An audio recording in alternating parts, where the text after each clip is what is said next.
सेवाभावी वृत्तीला वंदन। वर्षी तप आराधनेच्या निमित्ताने जियो और जीने दो या जैन तत्वज्ञानाचा मानवतावादी प्रत्यय। श्वेतांबर जैन मूर्ती पूजक संघ खोपोली यांच्या वतीने वर्षी तप आराधनेचे आयोजन। खोपोली शहरातील श्वेतांबर जैन मूर्ती पूजक संघाने आयोजित केलेल्या वर्षी तप आराधनेचे पर्व सध्या सुरू आहे।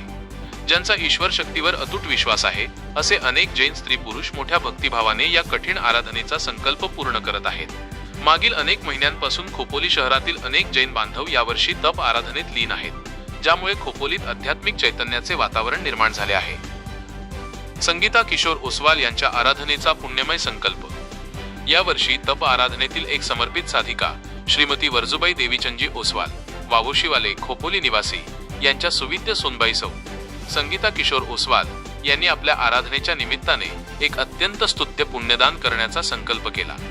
या संकल्पानुसार पुणे शहरातील संस्कृती भवन, मालधक्का आणि शिवाजीनगर परिसरातील फुटपाथवर थंडीत कुडकुडणाऱ्या गरीब गरजू स्त्री पुरुष व लहान मुलांना ब्लँकेटचे वाटप करण्यात आले। सावली फाउंडेशन आणि सप्तरंगी आईंचा सहभाग। या मानवतावादी कार्यात पुणे शहरातील या गरिबांना वर्षाचे 365 दिवस आईची माया देणाऱ्या आदरणीय डॉक्टर आम्रपाली उर्फ सप्तरंगी आई यांच्या सावली फाउंडेशन या संस्थेच्या माध्यमातून सौ संगीता किशोर ओसवाल यांना हे पुण्यदान करण्याचे भाग्य लाभले।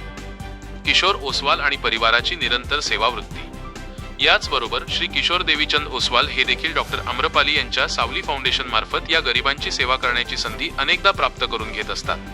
त्यांच्या सेवाभावी कार्याचा आणखी एक महत्त्वाचा दाखला म्हणजे मागील उन्हाळ्यामध्ये त्यांनी सावली फाउंडेशनच्या माध्यमातून पुण्यातील फुटपाथवर राहणाऱ्या गरजू बांधवांना उन्हाळ्यामध्ये डांबरी रस्त्यावर पाय भाजू नयेत म्हणून चपलांचे वाटप देखील केले होते।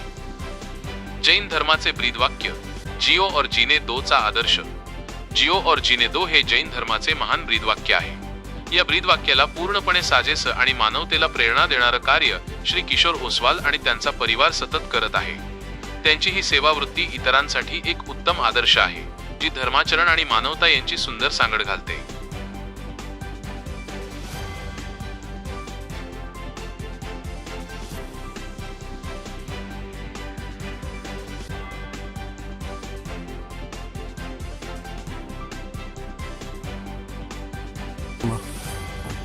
सर्वांना नमस्कार।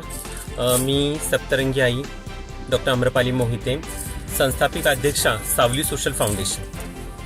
आज किशोर ओसवाल सर जे राहणार खोपोली यांच्या माध्यमातून आपल्या मालधक्का चौक या ठिकाणी पाली ठोकून राहणाऱ्या जे बेघर लोक आहेत त्यांना 100 ब्लँकेट्सचं वाटप करण्यात आलेलं आहे आणि त्यांच्या माध्यमातून आपल्या संस्थेच्या जे माध्यमातून त्यांच्या मदतीने प्रत्येक वेळेस अशा गरजू लोकांना त्यांना आवश्यक असलेल्या वस्तू आपण वाटप करत असतो।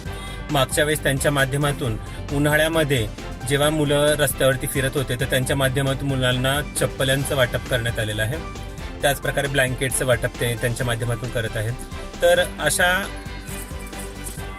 त्यांचं जे काम आहे ते निस्वार्थ आहे आणि त्याचबरोबर येणाऱ्या पुढच्या वेळेमध्ये त्यांच्या माध्यमातून जे 100 ताटंही वाटप करण्यात येणार आहे। तर वंचित उपेक्षित जे घटक आहे तर त्यांची जाण ठेवणारा आणि त्यांच्या बाबतीत आपुलकी दाखवून एक माणूस म्हणून समाजामध्ये आपलं जे दायित्व पूर्ण करणारे जे किशोर ओसवाल सर आहे त्यांचे मी मनापासून आभार मानते। माणसाच्या रूपामध्ये एक देवरूपच आहे त्यांचं, कारण की जो दुसऱ्यांचं दुःख जाणतो तोच खरा माणूस। तर किशोर ओसवाल सर यांनी हे जे दान केले आहे, हे जे पवित्र दान आहे हे त्यांच्या जे श्रीमती आहे त्यांची अर्धांगी त्यांचं जे वार्षिक तप आहे तर त्याचं पूर्णावृत्ती होणार आहे एप्रिल महिन्यामध्ये। तर त्या निमित्ताने त्यांनी हे पवित्र दान केलेलं आहे। तर समाजामध्ये असे खूप कमी लोक असतात ज्यांच्याकडे पैसा असून सुद्धा ते लोकांना मदत करत नाहीत, परंतु किशोर सर प्रत्येक वेळेस तळमळीने लोकांच्या मदतीसाठी धावून येतात। तर त्यांच्या मनापासून आभार।